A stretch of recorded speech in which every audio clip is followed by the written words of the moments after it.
Kunja Bihari.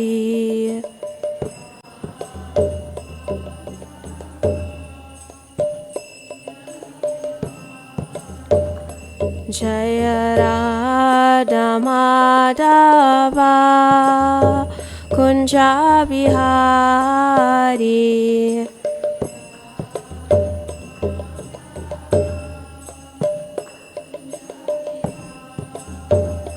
Jaya Shri Krishna Chaitanya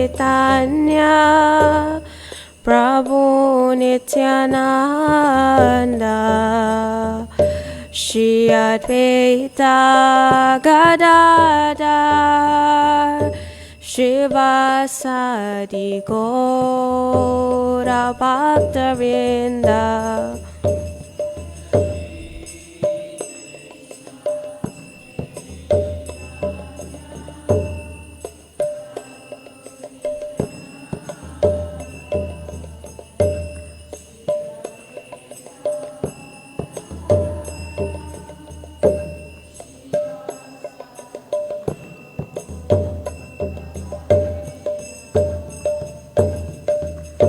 Hare Krishna, Krishna Krishna, Hare Hare, Hare Ram, Rama Rama, Hare Hare. Hare Krishna, Krishna Krishna, Hare Hare, Hare Ram, Rama.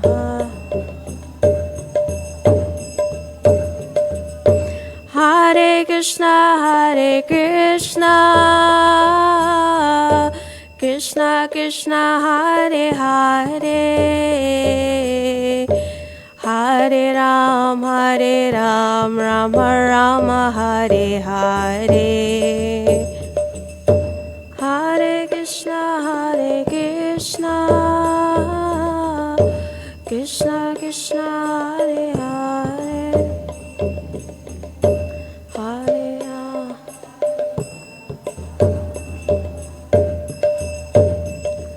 Hare Krishna, Krishna Krishna, Hare Hare, Hare Rama, Rama Rama, Hare Hare.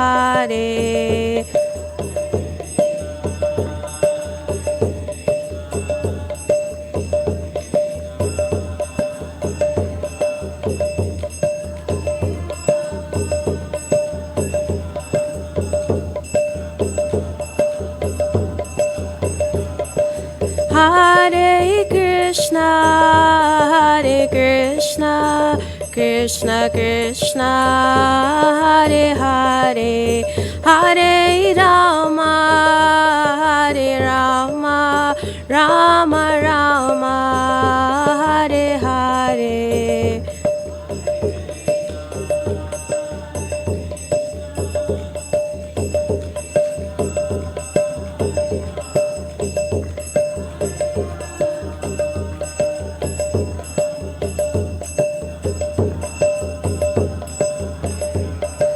Jaya Radha Radhanath Radha Radhanath Radhe.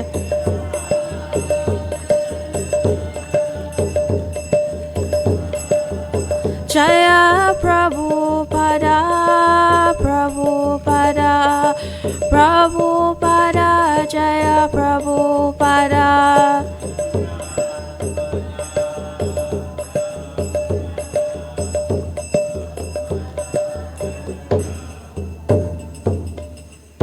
Shri Radha Radhanath ki jai, Shri Giriraj Govardhan ki jai, Shri Chaitanya Mahaprabhu ki jai, Srila Prabhupada ki jai, Gaur Premanande, Hari Hari. Om Namo Bhagavate Vasudevaya. Om Namo Bhagavate Vasudevaya. Om Namo Bhagavate Vasudevaya. Narayanam Namaskritya Naranchayvam Narottamam Devim Saraswatim Vyasam Tato Jayamudire. Nashtaprayeshu Bhadreshu Nityam Bhagavata Sevaya Bhagavati Uttama Shlokir Bhaktir Bhavati Naishtiki Shrinvata Swagata Krishna Punya Shavana Kirtana Hridiyantasto Hi Abhadrani Vidunoti Suritsatam. Hare Krishna. Reading from Srimad Bhagavatam, Canto 4, Chapter 8, Dhruva Maharaj Leaves Home. Text 29. Paritushyet tata tata tavat matrena purusha daiva upasaditam yavat vikshya ishvaragatim buddha paritushyetatastata tavan matrena purusha daivopasaditam yavat viksheshvaragatim buddha Paritushyettatastata tavan matrena purusha daivopasaditam yavat viksheshvaragatim buddha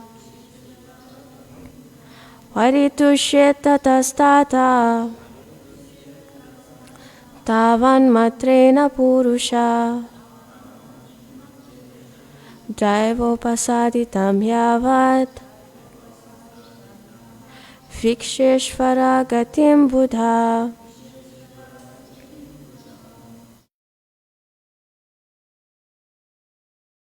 Paritushyettatastata tavan matrena purusha Daivopasaditam yavat Viksheshvaragatim buddha.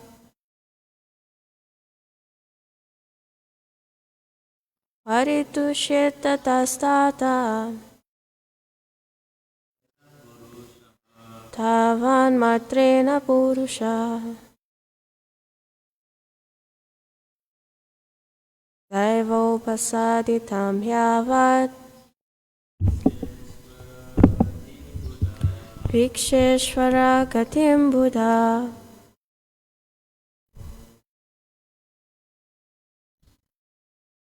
Paritushyettatastata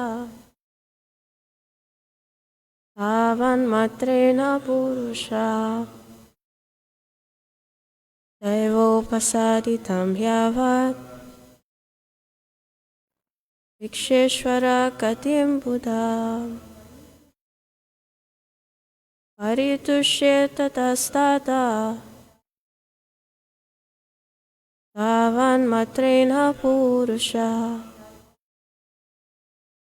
Daivopasaditam yavat Viksheshvaragatim buddha. Paritushyettatastata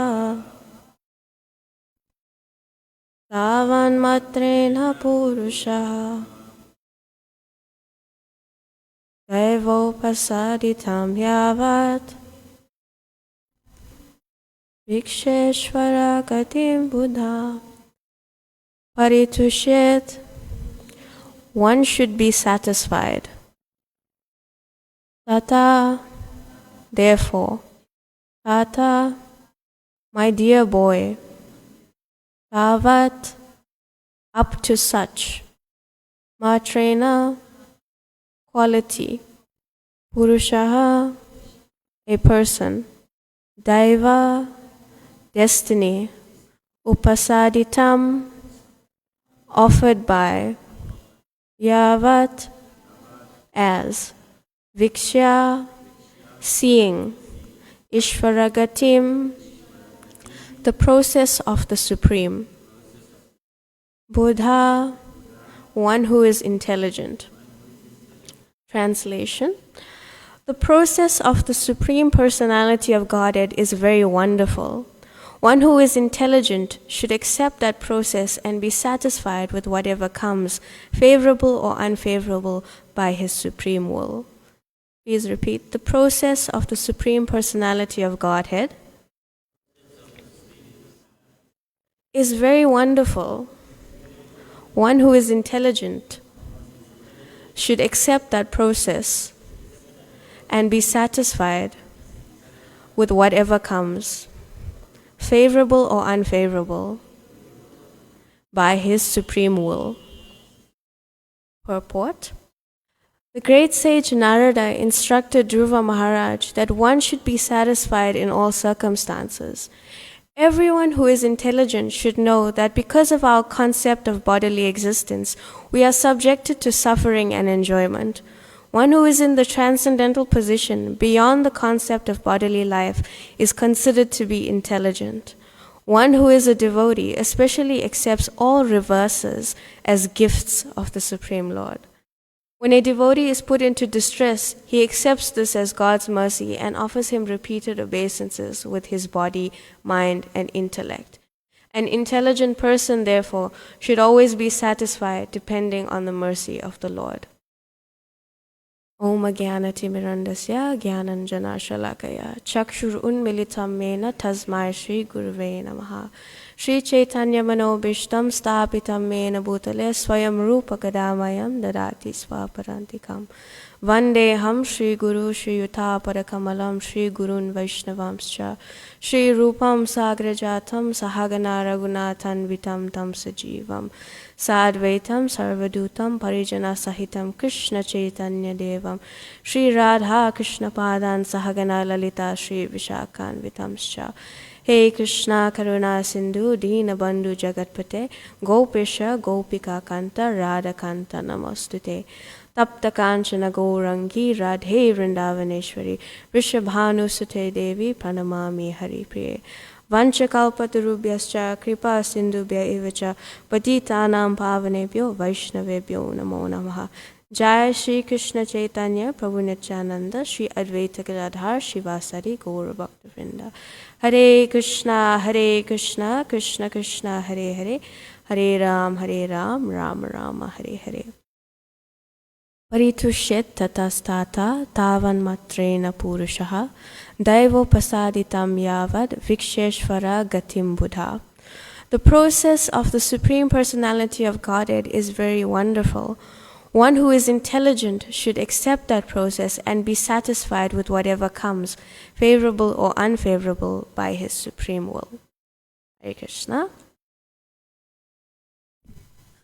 Before I speak, as always, I ask the Vaishnavas to please bless me, that I may speak something that is in line with Srila Prabhupada's teachings, as well as pleasing to all the Vaishnavas.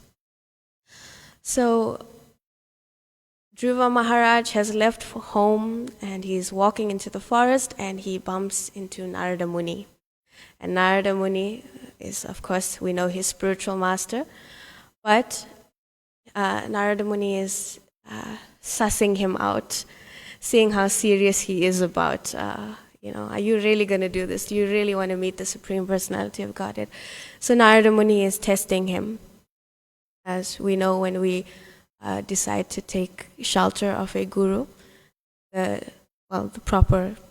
custom is that you observe the spiritual master for 1 year to see if what they are saying and preaching is in line with sadhu, with shastra, and if, of course, you find it inspiring. And then the spiritual master, in the same way, has the right to observe you as well, to see if you are worthy of being a disciple. So Narada is seeing if Dhruva is really serious about this.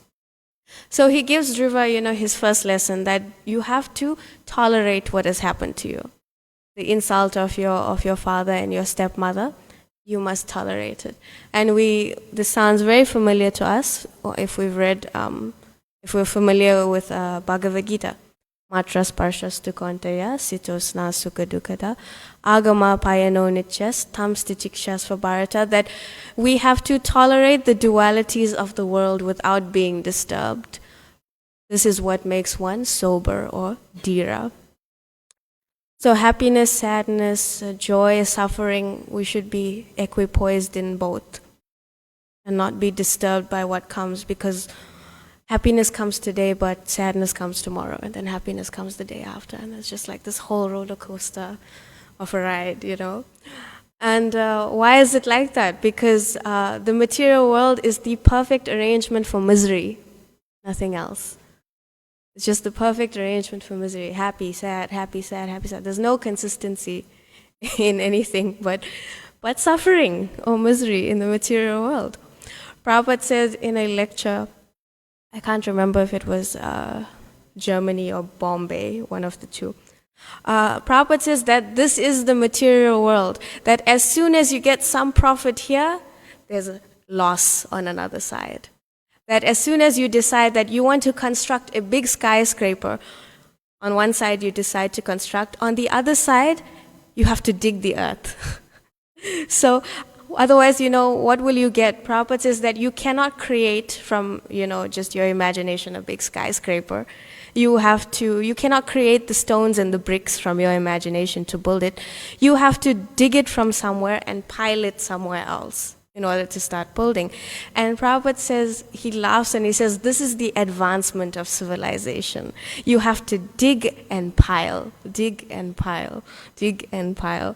This is the advancement of civilization. And Prabhupada says, the rascals don't think, why am I uselessly digging and piling? After all, Maya is going to kick me out at some point. So rather, let me stop digging and piling. But they're too busy in their digging and piling. They will not hear the Bhagavad Gita because they are too busy. And this is what we call Maya, illusion.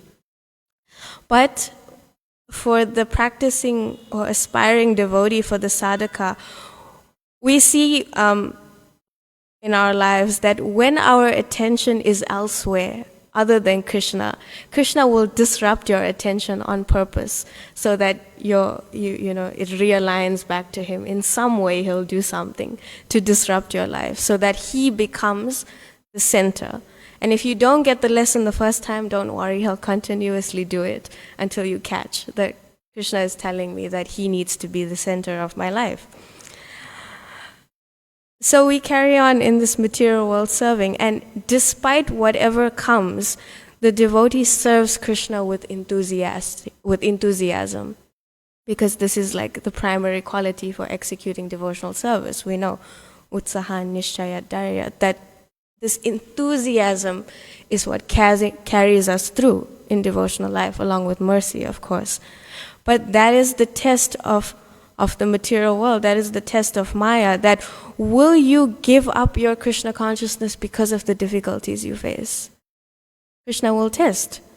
And this is why we see the devotees constantly put into very interesting situations of suffering. Krishna is testing, will you give up your Krishna consciousness or will you stick it through and stay with me? And in Dhruva Maharaj's case, he's just 5 years old. It's the hardest thing in the world for a child to carry on, when someone, especially someone you expect shelter from, has treated you so harshly. It's the hardest thing in the world to do that, especially in service when we're engaging and someone fights with us or tells us something bad. We consider, should I stop doing this? Should I really carry on? Do I need to put myself through this? Do I really need to come here on a voluntary basis and be told off? We think about it. Especially, harsh words, or someone you love, in Dhruva's case, his father, treated him in such a way. But Narada is instructing him that, it's okay, you want to meet the Supreme Personality of Godhead, and that's nice. But this conception you have in your head, Dhruva, of getting even, of vengeance, this is not good. This is in the mode of ignorance, this getting even mentality. If you want to meet the Supreme Personality of Godhead, you should meet him because that is the best thing to do in any situation. And that is why you should meet him. We know that a devotee has this quality. It's called in Sanskrit Ajata Shatru. It's actually one of the names of Yudhishthir Maharaj. That a devotee is someone whose enemy is not yet born. Not that I am still going to meet them, or I met them, or I'm dealing with them. They are not yet born. My enemy is not yet born. This is the nature of a devotee. So Dhruva, you should give up this thought of vengeance, of getting even with your stepmother, because this is not actually what the point of human life is about. If we actually had to spend all our time getting even with every single person who offended us in some way, oh, Krishna, we'd be busy, for a very long time. And we'd miss the point of human life. Today's verse is very interesting. It echoes many other verses in our scriptures, like we said, the one from Bhagavad Gita. It also echoes another verse in the Bhagavatam, which is one of Lord Brahma's prayers. And Prabhupada says this is good when we hear repeatedly and verses remind us of other verses. Prabhupada says that this is good because we have to continuously, repeatedly hear spiritual knowledge so that it actually goes into our mind, into our hearts. And it is the repetitive hearing of spiritual knowledge allows us to become convinced and deepen our faith in Krishna. Not just you read it once and, I read the Gita, I read it, it's okay, let's move on. Hemlata was telling me that you were listening, I think it was Bhakti Vigyan Maharaj, that spiritual knowledge is like a spiral. Like you read it once, and if you look at a spiral, it circulates and it goes closer and closer to a central point. So spiritual knowledge is like that. The more you read it, in the correct mood, of course, the closer and closer you go. But there's something new each time to learn and to understand. So today's verse echoes a verse in the Bhagavatam from the 10th canto, which is one of Lord Brahma's prayers. It's also a very famous verse. 10th canto, chapter 14, text 8. Tate nukampam su samikshamano punjana evatma kritim vipakam hridvag vapubir vidadhan namaste jiveta yo mukti parese sadhaya bak. It's a very famous verse. And the translation is that, my dear Lord, one who earnestly waits for you to bestow your causeless mercy upon him, all the while patiently suffering the reactions of his past misdeeds and offering you respectful obeisances with his heart, words, and body, is surely eligible for liberation, for it has become his rightful claim. So from this 10:14:8. So we see from this verse, what is Lord Brahma saying? That the only business of a devotee is to serve you with words, heart, and body. Come what may, that's not our concern. That is for Krishna to decide. But I need to dedicate my heart, my words, and my body to you. And that is all I should do. So in this way, the devotee patiently waits for the mercy of the Lord to relieve any distress that they're feeling. And how do we do this? We have to become Atma Nivedanam, that is fully surrendered unto the Lord. Because, patience is a very hard, it's not the easiest quality to develop. And, to develop patience, you need patience. And the best way to be patient is to take the burden off your shoulder, of your distress, put it one side and say, Krishna, you've asked for this, you said I must patiently do it, so you know what, here, you take it. You do it, I'll carry on with my service, I'll be peaceful. You sort this out, right? Because that's what you're telling me, right? That I should just patiently serve you, and you will decide, favorable or unfavorable, what must be done with me. And how do we become fully surrendered? We have to realize that we cannot have faith in material nature. We cannot have faith in material nature. We have to stop putting our faith in material nature. Why? Because material nature comes to an end. It is temporary. It is fallible. It is full of mistakes. We are full of mistakes, The the 4 defects of a human being. We have to stop putting our faith in something fallible. In the purport to this verse in the 10th canto, the commentation says that the devotee thinks that, you know what, actually I should be suffering so much more, but Krishna, out of his kindness, has reduced my suffering to a tiny little token of what I should actually be facing. And the devotee carries this gratitude in his heart that, Krishna, you are carrying me even though I don't deserve this necessarily. I don't know what I've done in all my innumerable previous lives, what I'm coming with, but I'm surely coming with a lot of baggage. But you are reducing it to this and you are allowing me to serve you. So we have to take the perspective that Krishna and only Krishna is my only shelter. No one else. And if I take this perspective, I will always be satisfied in life that Krishna is my only shelter. Shri Shri Radha Radhanath ki jai, Shri Giriraj Govardhan ki jai, Shri Chaitanya Mahaprabhu ki jai, Srila Prabhupada ki jai. But if I take the perspective that, you know what, I am suffering not because of me, because of that person. That person did this and this to me, they are the cause of my suffering. I'm always going to be suffering if I think like that. I'm always going to be looking for a better situation. But let's think about it. There is no better situation than the one we're currently in. We're in Krishna consciousness. We have the opportunity to serve Krishna. We know, theoretically, we know what we have to do with our human form of life. There is no better position than the one you are in at this moment to surrender to Krishna. Don't wait for, the grass is not greener on the other side. The material world is not like that. You have this opportunity now.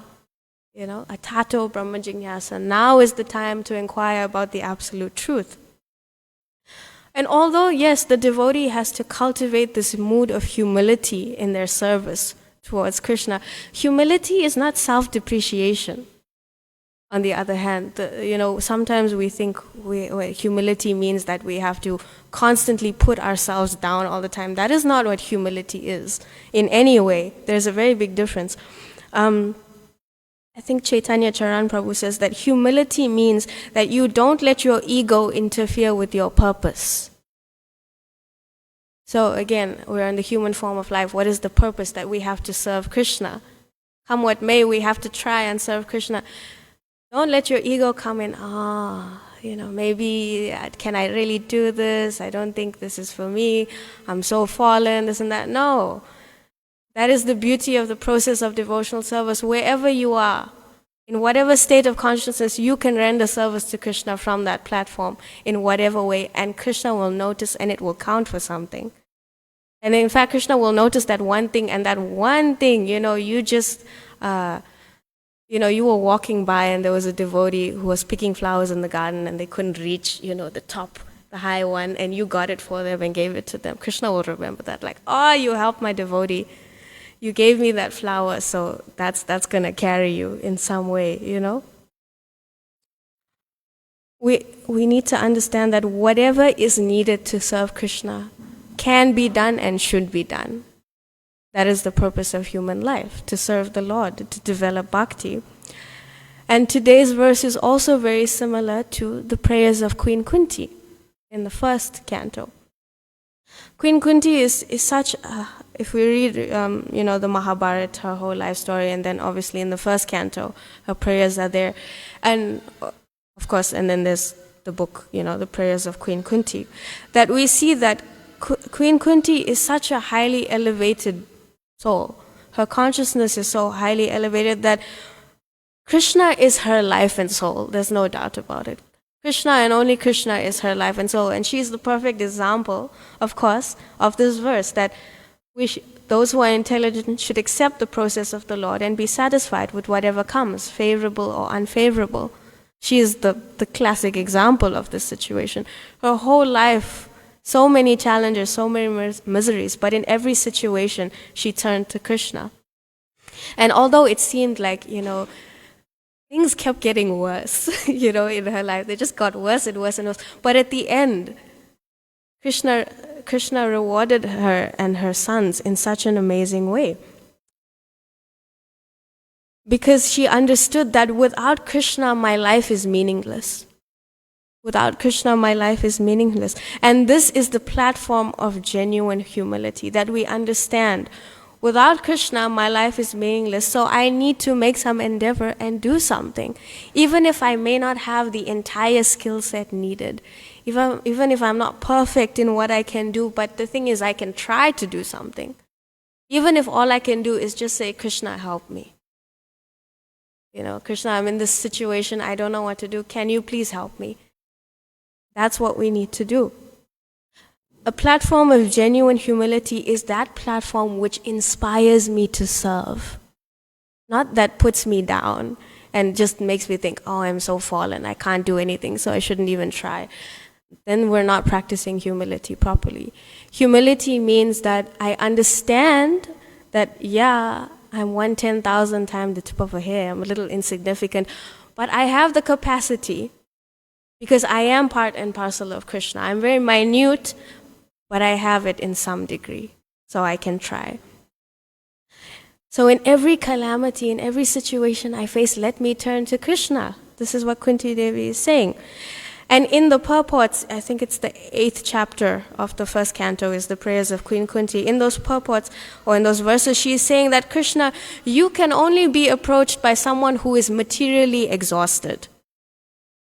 And we see in the pastime of Dhruva Maharaj, his initial approach to the Lord is a material one, that I want a kingdom that's greater than my great-grandfather's. But we see through the process of devotional service, what is Dhruva's conclusion? That, actually, I was looking for broken pieces of glass while sitting on the greatest jewel. So Kunti Devi is saying that you can be easily approached, Krishna, but only by those who are materially exhausted. Because a person who is on the path of material progress, someone who is trying to elevate themselves materially in this way, they cannot approach you with any sincere feeling. Why? Because they are covered and their feeling is taken in so many other directions. Their senses are all over the place. They can't approach you sincerely because you are not the focus. They don't see your value. And in the purport, Srila Prabhupada says that Krishna will endow more favor to a devotee who is in greater danger.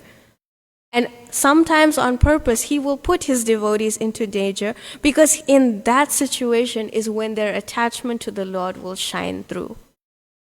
Like, you're just facing a situation and you really don't know what to do and you're like, hey, Krishna, okay, what am I going to do? So if Krishna notices, he's like, wait a second, you're thinking of me a little more. Let me do this again. Let me do this again. Because, I was mentioning in the previous class that Krishna he's concerned about the long term. So he's going to do what he has to do to get you to come to him. He doesn't care about your temporary in-between kind of wants and desires. No. Krishna is like, you have turned towards me in some capacity, right? We're going all the way now.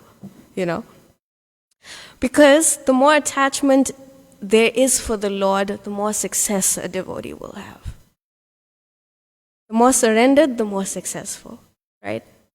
Because we see when devotees, we see in the Bhagavatam, we see in the Gita, that when devotees are in calamity, they don't take shelter of their own capacity or their own ability. Classic example, Arjuna. He sees, he goes onto the battlefield, he sees his family on the other side, and he's so bewildered. What does he do at that point of, the greatest bewilderment of his life? Krishna, you tell me what is best for me, and I will follow your instruction. And that's ultimately what Krishna wants, is that we take notice of him. So obviously he's going to do whatever he has to do for us to take notice of him in that way. Why does Arjuna say this? Because he understands that he can only get out of this whole situation through Krishna's mercy. He can't rely on himself. He cannot rely on himself. There is only Krishna who has been the constant in his life. So he will turn to Krishna. So in our situation, we can make as many adjustments as we want in our life to be more materially situated, more materially comfortable, but it's never going to deal with the actual problem that we're facing in the material world. As Prabhupada says, what is the problem in the material world? Birth, death, disease, and old age. You can make as many adjustments as you want, it's not going to help you. Because at some point, death will come. For one who is born, death is certain. There was Prabhupada was speaking, he was addressing a gathering, I think it was at an airport or somewhere, and a reporter was talking to him. So the reporter asked Prabhupada, the reporter was trying to make the point that, American civilization is so great because they have so many technological advancements, it's like the American dream, it's like, it's the way to go. So the reporter asked Prabhupada, why is the death rate in India so high? And Prabhupada says, well, the death rate, as far as I'm concerned, it's the same everywhere. It's 100%, birth, death, disease, and old age. So we can see that Dhruva is coming into the scenario. He's trying to make a material adjustment. He's trying to make a material adjustment because he thinks it will make his life better. He thinks if I get a bigger kingdom, things will be better. It will solve all of my problems. But Narada is saying, no, this type of thinking, no, this is an illusion. This is not what human life is meant for. It's meant for a lot more than this. Stop trying to manipulate the material energy because you are not that strong. What's going to happen? The material energy will manipulate you. That's what happens. You think you have a grip on things and life is going well, and then, a few years down the line, you realize, oh, I actually never understood anything in any way. And Maya took me for a ride this whole time, So, and obviously, we should not try and manipulate the material energy because that is Krishna's energy at the end of the day, Maya, right? Durga Devi. But we have to understand from this verse again that those who are actually intelligent worship Krishna. And that is the one and only thing that they do because they understand that everything I need will come through Krishna's mercy. Whether I understand it or not, whether I accept it or not, is irrelevant. Krishna's mercy is the thing that guides us in the world. So if we know that, the devotee knows this, the devotee is always grateful because they know that there's someone in their corner who has their back at all times, whether it's favorable or unfavorable. But at the end of the day, Krishna will carry them. I was thinking that this verse also highlights the interesting sort of relationship between determination and surrender. Because you would think that, if I just have to surrender to Krishna, why do I need to make an endeavor? And if I am, on the other hand, if I have to make such an endeavor, I'm not going to give up my just give it all up to someone else. If I'm putting all this energy in, no, it's mine. Why should I, just like surrender? But in spiritual life, it's different. Determination and surrender fuel each other. That the more determined I am to surrender to Krishna, naturally, Krishna will be more inclined and the more surrender I will have, hopefully. The more endeavor I put in, the more surrendered I am, the more grateful I am, so the more endeavor I make to serve Krishna. They fuel each other. So, Narada is saying, don't be elated, don't be depressed. Again, matras parshas tu kanteya. It comes and it goes, Dhruva. Even though we know that the process of devotional life of bhakti has a lot of emotion in it. It's all about serving Krishna in a mood of love. So of course there is emotion in spiritual life, but our emotions may not necessarily be purified enough. So that's why we need some sobriety. Because our emotions are not purified enough, they become sentimental. And that is the point of where Dhruva is, I was so insulted. His anger is taking such a hold on him that he's just, fueled by it. But Narada is telling him, you can't have such also an emotional reaction to everything in the world. You need to be a little more sober. You need to be a little more realistic, Dhruva. That these things will come and go. Happiness and distress will come and go. But you need to carry on. You need to know what the actual goal of life is. So we have to use our time wisely in the material world. Because at the end of the day, we're just going to be left with our attachments at the time of death. if we don't use our time wisely. And what is the value of material attachment? More attachment. That's all that comes. More attachment, more suffering. Prahlad Maharaj says that an intelligent person uses this human form of life to practice bhakti, because the material world offers you nothing but attachment, which just binds you and keeps you here further and further. And that's not what we want. We want something eternal. So we have to free ourselves from these bindings through service to the Lord. But still we may think, why does a surrendered devotee suffer so much? Like, you've given your whole life. How do you, like Krishna, how do you justify this suffering? In the Bhagavad Gita, Krishna says that, one who surrenders unto me is no longer liable to suffer for their karma, right? That if you surrender unto me, there are no more sinful reactions. Excuse me. But we have to also understand, how much am I surrendered unto the Lord? That's a whole other thing.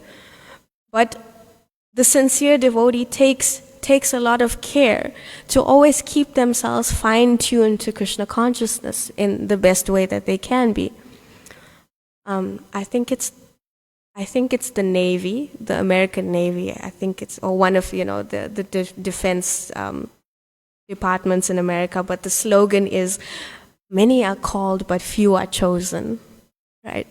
So yeah, in Bhagavad Gita, Krishna says, out of so many millions and thousands of souls, only one will turn towards him. So, are you that one? Are you surrendered?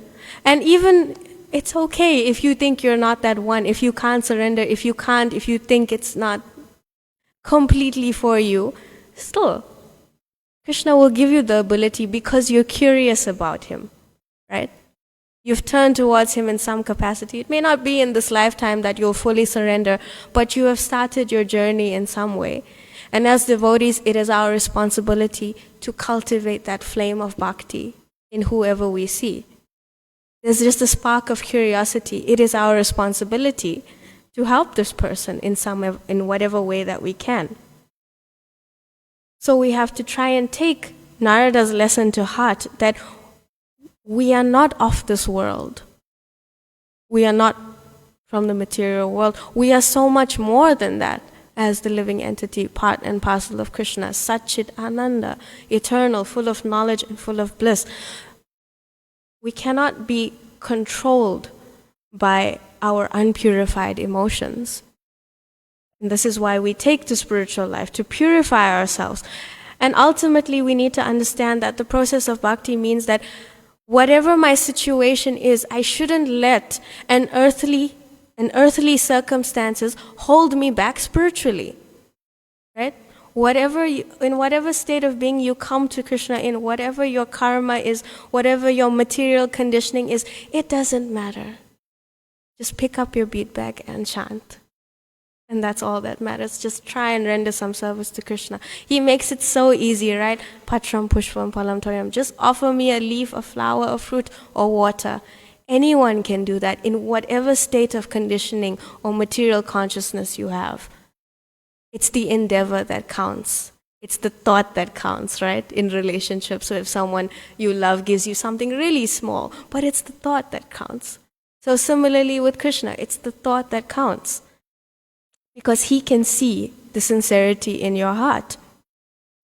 And also we take from the conversation of Narada and Dhruva that Narada is connecting with Dhruva on Dhruva's level of understanding.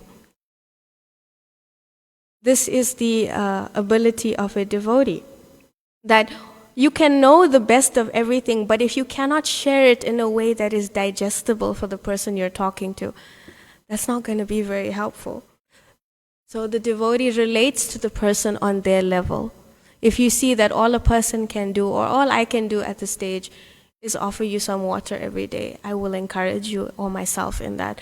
And as I chant more and more, as I serve more and more, as I become more and more purified, the more I can do with more sincerity.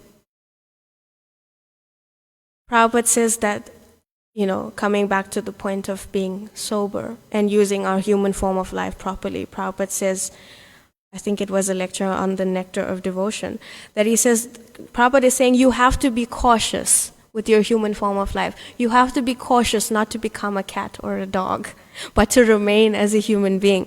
Because it is only in this platform of being a human being that you can be sober, you can be dhira, not agitated. Therefore, this word dhira is used. Prabhupada says, this word is not understood by the cats or the dogs. If I say to the cat and the dog that you are not this body, you are simply possessing this body, it is useless. Because he has got a certain body that he cannot understand, that I can instruct him for 1,000 years. Because he has got a different body, a cat or a dog body, he will not understand. But in the human form of life, there is possibility. That is the difference between cats and dog body and a human body. So we have possibility. And we know the saying, the possibilities are endless. So the ways to serve Krishna are endless, because we have this ability within this human form of life. And ultimately, maybe that the challenges we face in our spiritual life are not there to throw us off. Challenges are not there to just throw us off, the path that we're trying to walk. But maybe the challenges are there as a chance for us to live up to what we say we are. If I say I'm a practicing devotee, if I say I'm trying to serve Krishna, Krishna is going to test, are you actually what you say you are at the end of the day? You can talk to people and say, no, as devotees, we just surrender unto Krishna. Whatever comes, good or bad, we accept it as His mercy. We're telling everyone this. So Krishna is saying, well, let's see you live up to it now, And we have to find the opportunity in difficulty. That is one lesson we can take from Dhruva. Find the opportunity in difficulty, because mercy will come when we are grateful. When we have a heart that is open enough to be grateful to whatever comes, mercy will come. And tough situations means that Krishna is taking a vested interest in you. He's taking a little bit more of an interest in you, and, He's testing you out. Because Krishna sees maybe that I am not ready to become humble and grateful in a very easier, simpler way. So He's going to make it happen His way. So you'd rather surrender now with your whole heart than Krishna force you, Because we see this when we don't become, soft-hearted. Krishna puts us in a situation where He, crushes our ego in a way that humbles us. So what's the better form of surrender? Doing it lovingly or, being pushed into it? So you have a choice. Krishna is giving you a choice. But trust at the end of the day that He will do what is best for you. I was reading somewhere, I saw on social media, there was this quote by, someone. And the quote said that if I didn't define myself for myself, I would be crushed under other people's opinions and fantasies of me and be eaten alive. And I thought that was a good explanation of what the material energy is like. And when you don't know who you are and you're just bombarded with all the sense gratification and you just take things from everywhere thinking it's what you want, but it's not. And that's why you need to know who you are for yourself. You need to understand that you are a servant of Krishna, part and parcel of Krishna, and your purpose is to serve Him in loving devotional service. So you need to, as devotees, we have this very amazing opportunity. Prabhupada has given us so much. We need to take charge of the inner conversation we're having with ourselves, with each other, with Krishna. I think it's the 6th chapter of Bhagavad Gita. It says that you have to elevate yourself with your mind, right? Don't degrade yourself with your mind. Ultimately, you have to elevate yourself through endeavor and through mercy. So you have to take charge of that. You have to understand for yourself who you are, where you come from, where you're going, and how to get there. Otherwise, what Maya puts in front of you, you will think is your destiny, when it's not that. And ultimately, we're always going to be dependent on someone. So you might as well just depend on someone properly, or depend on the proper person. In the 6th canto, Srila Prabhupada says that don't be concerned with victory or defeat, because it's going to come and it's go. Be concerned with dependence. Dependence, right? So depend properly. And ultimately, what is the last verse of the Gita? That wherever there is Krishna, there is all victory. There is everything. So for the devotee, dependence on the Lord is victory at the end of the day. The nature of the world is that there will be joy, there will be moroseness, there will be sadness, happiness, whatever. It'll come and go. But the devotee knows that everything is in the hands of the Lord. And I am his servant. So all I need to do as a servant is to concern myself with service. I don't need to worry about everything else. That's all I need to focus on. And this will be my victory. I will stop there.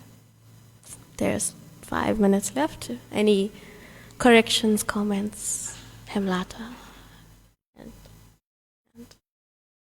Ganga. You had, is it audible? Hear me? Okay. You had interesting points about humility and the false humility, being overly self-deprecating and sort of beating yourself down constantly. It seems like a humility, but actually that's part of the false humility, and I think it ties in also with knowing yourself and being honest with yourself. Yeah. There's a very interesting class on humility, just entire class about humility by Bhaktivedanta Goswami. It's in English on YouTube, and he's talking a lot about false humility and how detrimental it is for a spiritual life, because essentially it's just another thing to take pride in. Yeah. You are lying to yourself, you're trying to sort of push through and present yourself as very humble, externally humble person, but it's a subtle thing. One thing is what you project to others, but it's just to manipulate other people's opinion of you in a way. Of course, intentions are good, but in this particular case, I don't know if that fake it until you make it would be the best approach. Obviously, we should behave in a nice way with everybody and try to be humble, even in situations where it doesn't necessarily come naturally, but in the same time, we cannot neglect that sort of personal growth and really monitoring yourself. Does it come from a genuine place or not? And if it doesn't, then maybe just address it within yourself or with, close devotees. But that growth is so important. Bhaktivedanta Goswami actually mentioned that being embroiled in that external false humility, it's equivalent to just lying down on the path of bhakti. You won't regress, but you won't move anywhere also, even though you're chanting. You can chant for decades and you're not going anywhere. So that was really nice point. But you presented it in such a building up way. It was nice. Thank you. Prabhupada a devotee was talking to Prabhupada, and they said, "Oh, Prabhupada, I'm so fallen. I'm useless." And Prabhupada just looked at him and said, the devotee said, "I think I am the most fallen." And Prabhupada said, "You're the most nothing. You're just insignificant."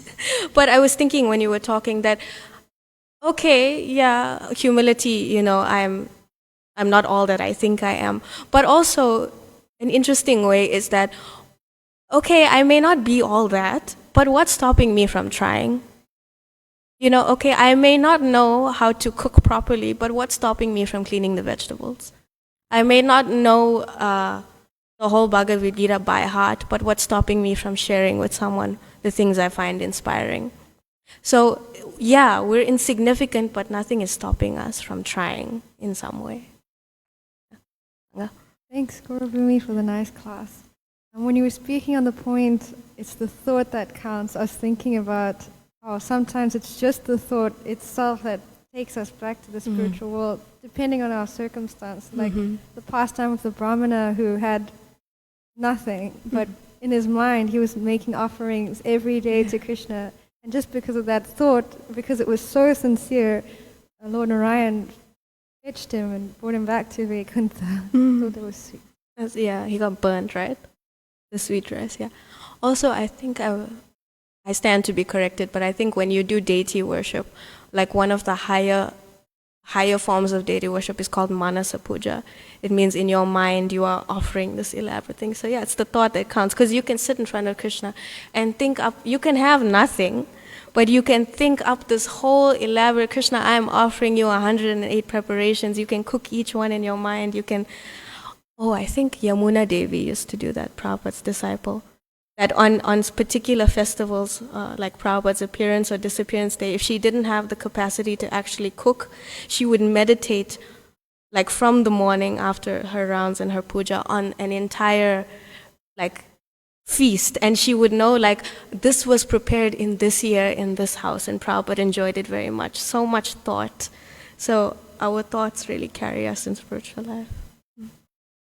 Anyone else?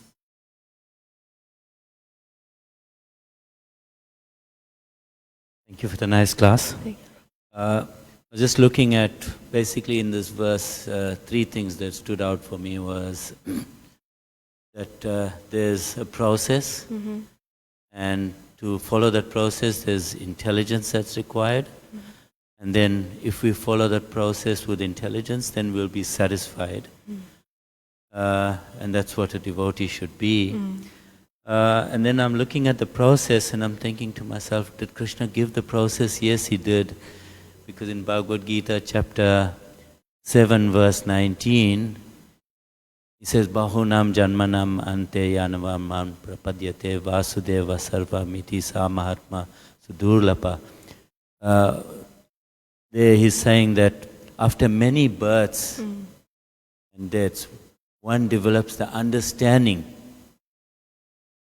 So if one follows the process, then one develops that understanding, which is the intelligence. Again. Then again he says that in chapter 10, verse 10, Tesham satata yuktama. One who is constantly devoted to serving me, I give the intelligence. Then again in chapter 15, verse 15, he says again, from me comes knowledge, remembrance and forgetfulness. So yeah, we just have to follow the process. And this is very important for us to develop that intelligence. Then intelligence we look at and we think to ourselves, there are different types of intelligence. There's the artificial intelligence, and then there's spiritual intelligence. The artificial intelligence we develop by reading mundane books. And we can get technologically advanced and so on. And we actually admire and appreciate people like that. We shouldn't. If we want to develop spiritual intelligence, then read Srila Prabhupada's books. And now we know that it's book marathon time. So we should punt that everyone, if you want to develop your spiritual intelligence, then read Srila Prabhupada's books. Thank you. Thank you. Grantaraj Srimad Bhagavatam ki jai, Srila Prabhupada ki jai, Gaura Premanande.